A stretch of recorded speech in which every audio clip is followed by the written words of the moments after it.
রূপকথারই গল্প শোনো, আসছে চাঁদের বুড়ি।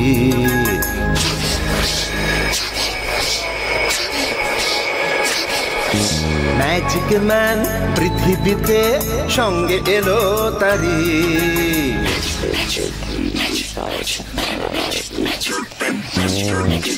রূপকথারই গল্প শোনো, আসছে চাঁদের বুড়ি। ম্যাজিক ম্যান পৃথিবীতে সঙ্গে এলো তারি। গল্প হবে, ম্যাজিক হবে, হবে মজার খেলা।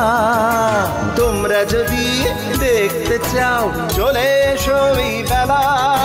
চাঁদের বুড়ি, চাঁদের বুড়ি, ম্যাজিক ম্যান, ম্যাজিক ম্যান।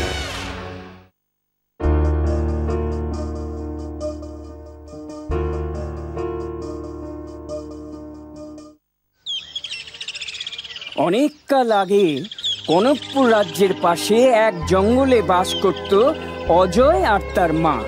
তাদের অভাবের অন্ত ছিল না। মার নির্দেশে প্রতিদিন বিকেলে অজয় তার কুটিরের আশেপাশে 10টা জাল বিছিয়ে রাখত। আর পরের দিন সকালবেলা কোনো না কোনো জালে পাওয়া যেত একটা করে হরিণ। অজয় সেটা কাঁধে করে এনে দাওয়ায় বেঁধে রাখত। আর তারপর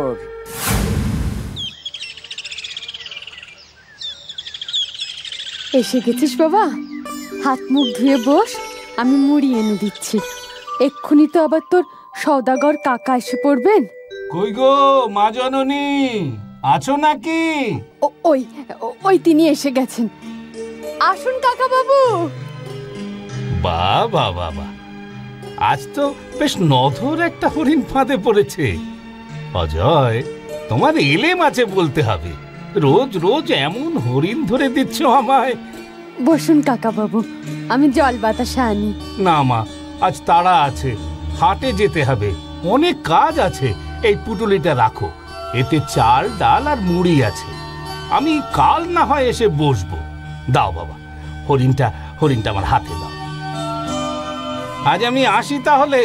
তোমরা ভালো থেকো সবাই। আপনিও সাবধানে যাবেন। আচ্ছা মা, এই সওদাগর দাদু আগেও রোজ আসতো? হ্যাঁ বাবা, উনি তো হরিণের বদলে আমাদের চাল ডাল মুড়ি গুড় এইসব দিয়ে যান, তবেই তো আমরা খেতে পাই বাবা। তাহলে তখন ওনাকে কে হরিণ ধরে দিত মা? বাবা? ও, তোকে এখন সব বলতে বসি আর আমার কাজকর্ম সব শিখেই উঠুক আর কি। নে তাড়াতাড়ি হাত পা ধুয়ে আয়, আমি মুড়ি দিচ্ছি। মা যে কেন কিছু বলে না বুঝি না।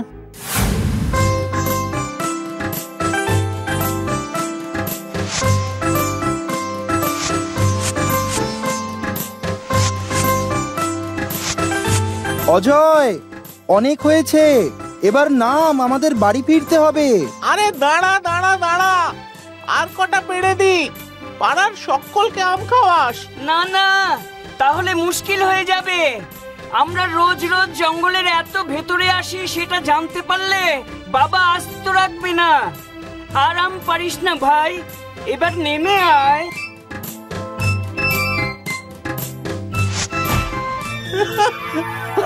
তোদের বাবা বকে এই জঙ্গলে এলে? হ্যাঁ, ভীষণ বকে।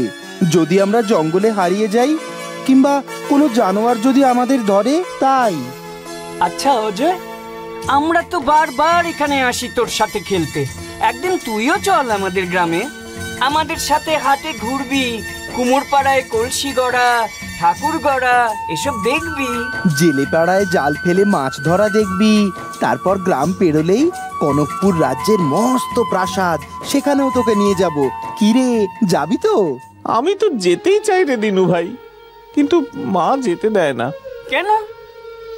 কে জানে, শুধু বলে আমায় নাকি কোথাও যেতে নেই। কি নাকি বিধির বিধান আছে। সেসব জানি না ভাই, এবার তোকে আমাদের গ্রামে আসতেই হবে। হ্যাঁ, না হলে আমরাও আর আসবো না এখানে। কিন্তু কিন্তু তোরা বুঝছিস না, মা তো রাজি হবে না। তাহলে আর কি, চল কানু যাই, আর দেরি করে লাভ নেই। এখন আর কদিন আসা হবে না, সেই সামনের সপ্তাহে আসবো। তখন কিন্তু আমাদের সাথে যেতেই হবে। আর দিন 2 তুই তখন আমাদের গ্রামে আমাদের সঙ্গে থাকবি।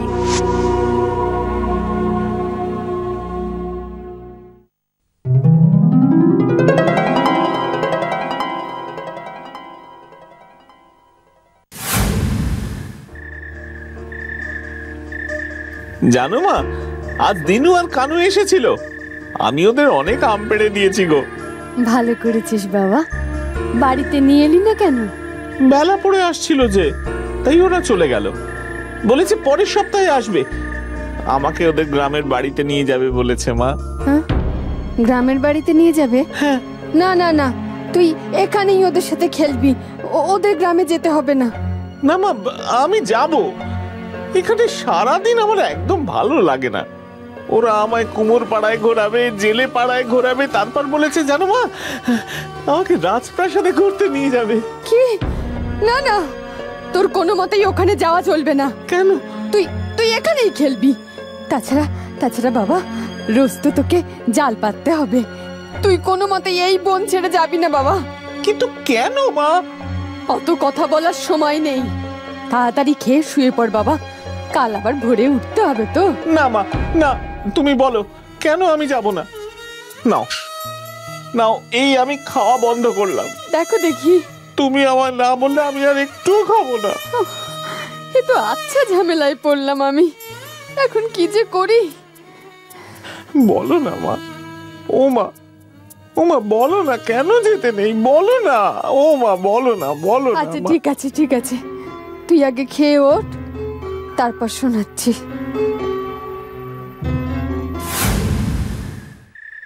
যে কনকপুরের রাজপ্রাসাদ দেখতে যাওয়ার কথা তুই বলছিস, তুই সেই কনকপুরের রাজপুত্র। রাজপুত্র? কি কি বলছো মা? হ্যাঁ বাবা, তোর বাবা ছিলেন কনকপুরের রাজা। তুই জন্মাবার 1 মাস আগে তিনি শিকারে গিয়ে প্রাণ হারান। সাময়িকভাবে রাজ্যভার দেওয়া হয়েছিল তোর কাকাকে, তারপর তোর জন্ম হলো। কথা ছিল তোর একটু বয়স হলেই যুবরাজ হিসেবে তোর অভিষেক হবে। কিন্তু একদিন রাত্রিবেলা, তখন তোকে পাশে নিয়ে ঘুমিয়েছিলাম, হঠাৎ দেখলাম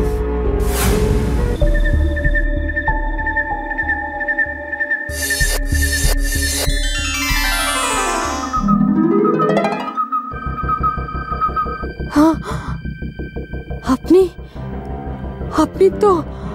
হ্যাঁ মা, আমি বিধাতা। তোমার পুত্রের ললাট লিখতে এসেছিলাম। কি লিখলেন ঠাকুর, বলুন আমায়। ললাটের লিখন তো ক্রমশ প্রকাশ্য হবে, সে কি আর আমি বলতে পারি? না ঠাকুর, আপনাকে বলতেই হবে।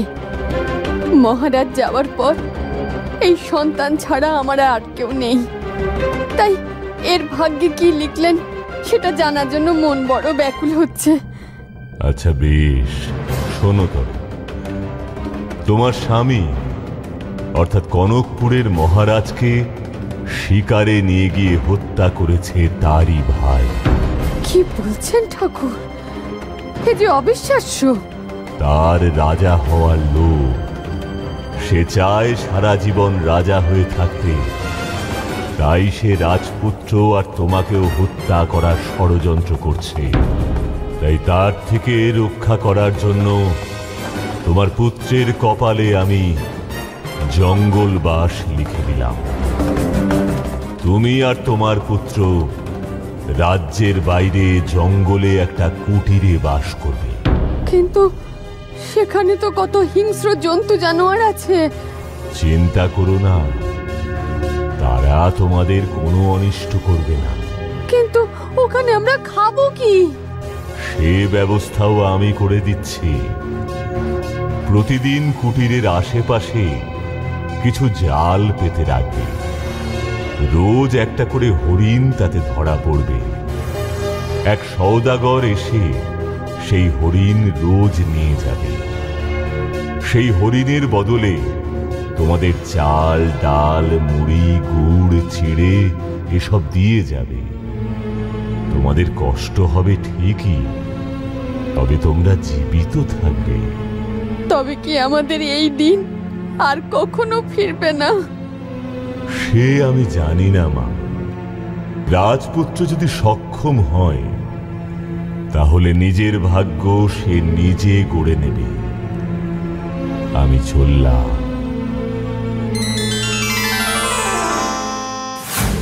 তারপর আমরা লুকিয়ে এখানে চলে আসি। তোর কাকা অর্থাৎ ওই বর্তমান রাজা চেষ্টা করেছিলেন তোকে খুঁজতে, কিন্তু কোথাও পায়নি। এ কথা আমাকে সওদাগর কাকা বলেছেন। তাহলে মা, আমি যদি সক্ষম হই তাহলে আমি নিজের ভাগ্য পাল্টাতে পারবো, আবার আমরা কনকপুর রাজ্যে ফিরে যেতে পারবো। হ্যাঁ বাবা, আগে তুই বড় হ, তারপর। বাবা, এখন তুই কোনো মতেই জঙ্গলের বাইরে যাবি না, তাহলেই তোর কাকা তোকে ধরে ফেলবে। ঠিক আছে মা, যাব না। নে, এবার ঘুমিয়ে পড়।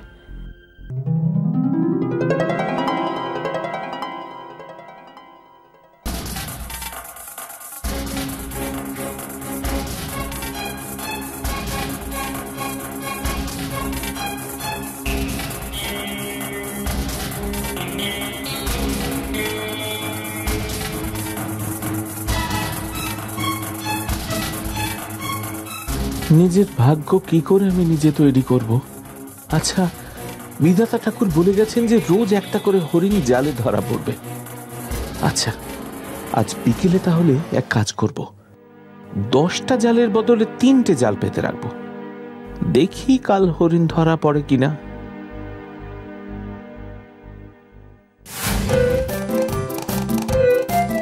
বাহ, এই তো, তার মানে জাল জটাই পাতি একটা হরিণ ধরা পড়বেই। আজ বিকেলে তাহলে একটা জাল পাতবো, দেখি তো কি হয়।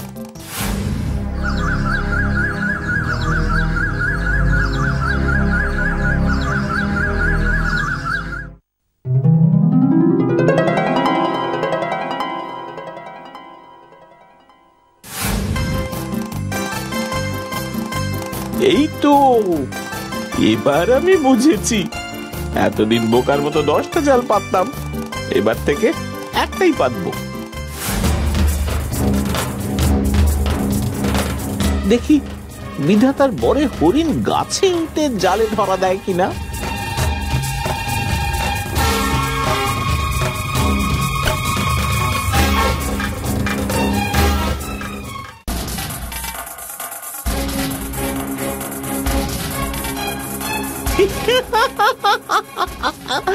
দারুণ মজা, দারুণ মজা।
কানু যদি দেখে তাহলে খুব মজা পাবে। তাল গাছে হরিণ ধরা পড়ে। আচ্ছা, তাল গাছে হরিণ উঠলো কিভাবে? এবার বুঝেছি। দেখি আজ আমি বাড়ির খেজুর গাছে জাল পেতে রাখবো।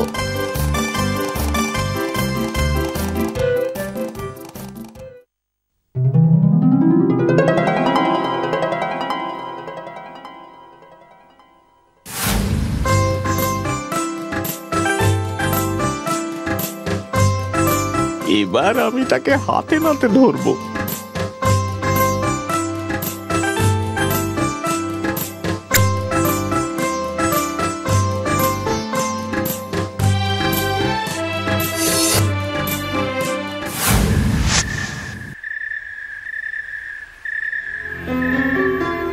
ও মা, তুই দাওয়ায় পাটি পাচ্ছিস কেন?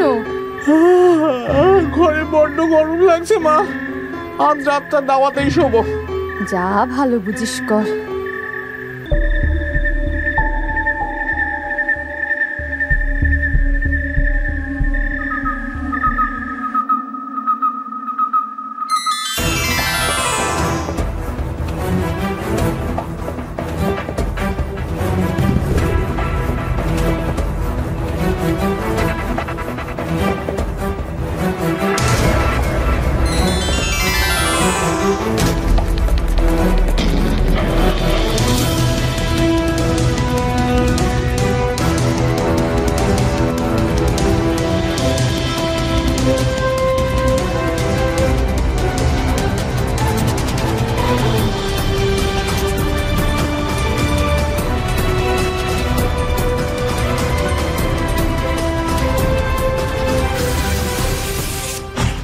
ওরে বাবা রে, এই কোমরটা ভেঙে গেল তো আমার।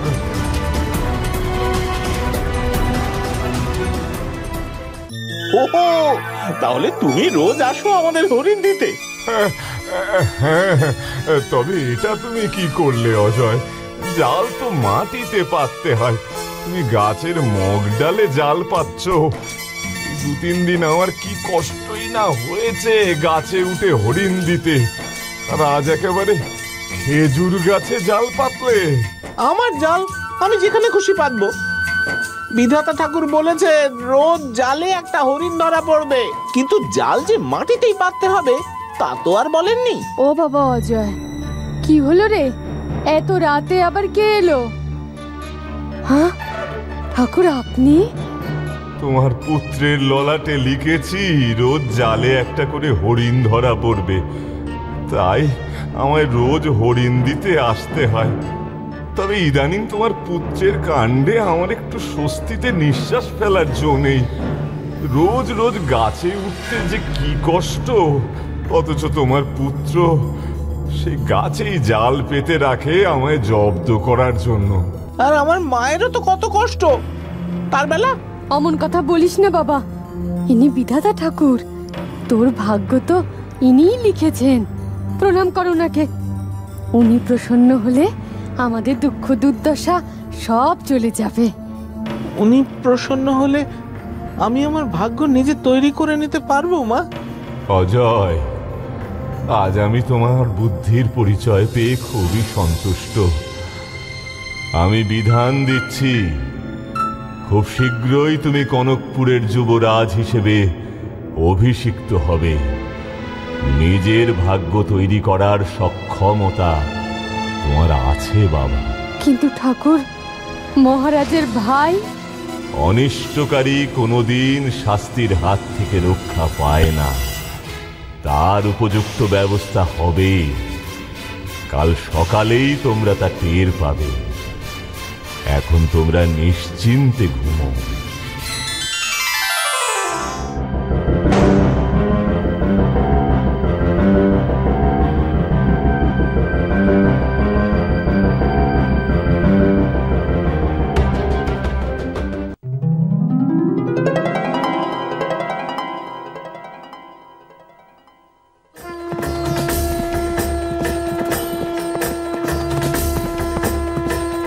রানীমা, রানীমা আছেন? যুবরাজ, আমি কনকপুরের মন্ত্রী।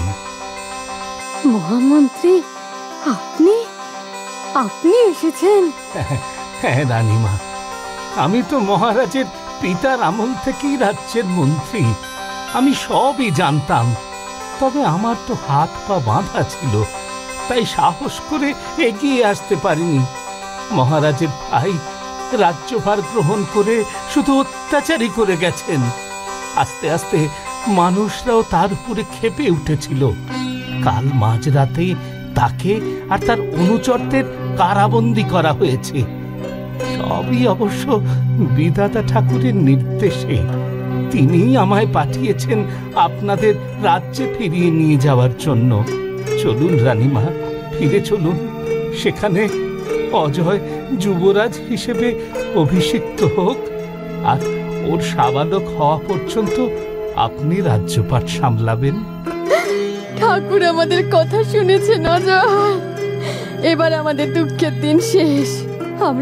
আমরা আবার সুখে বসবাস করবো রে অজয়, আবার আমরা সুখে বসবাস করব।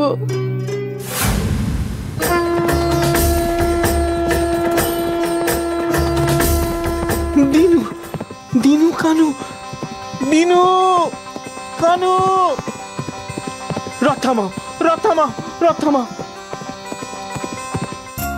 আরে আরে অজয়, তোর এই বেশ, কি ব্যাপার? ইনি তো কনকপুরের যুবরাজ। এতদিন ভাগ্যের ফেরে জঙ্গলে দিন কাটাতে হয়েছে, এখন আবার প্রাসাদে ফিরে যাচ্ছেন। কাল এনার অভিষেক। বাবা অজয়, কাল তোর অভিষেকে ওদের আসতে বল। হ্যাঁ মা, তোরা কাল প্রাসাদে আসবি, কিন্তু খুব মজা হবে। অবশ্যই আসবো। হ্যাঁ, আমরা অবশ্যই আসবো। পরের দিন মহা ধুমধামে যুবরাজ হিসেবে অজয়ের অভিষেক হলো, আর কনকপুরেও সুখের দিন ফিরে এলো। গল্পটা কেমন লাগলো বলো? খুব ভালো, খুব ভালো। এবার তো তুমি চলে যাবে চাঁদের বুড়ি। যেতে তো আমাকে হবেই। আমি আর কখনো পার্ক নোংরা করব না।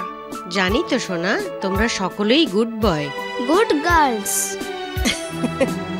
সত্যি তো? তাহলে তোমরা সকলেই গুড বয়েজ এন্ড গার্লস, তাই তো? অন্য কাউকেও পার্ক নোংরা করতে দিও না কিন্তু। ঠিক, একদম ঠিক। এবার চলি তাহলে। আবার সামনের রবিবার দেখা হবে। Tata tata tata.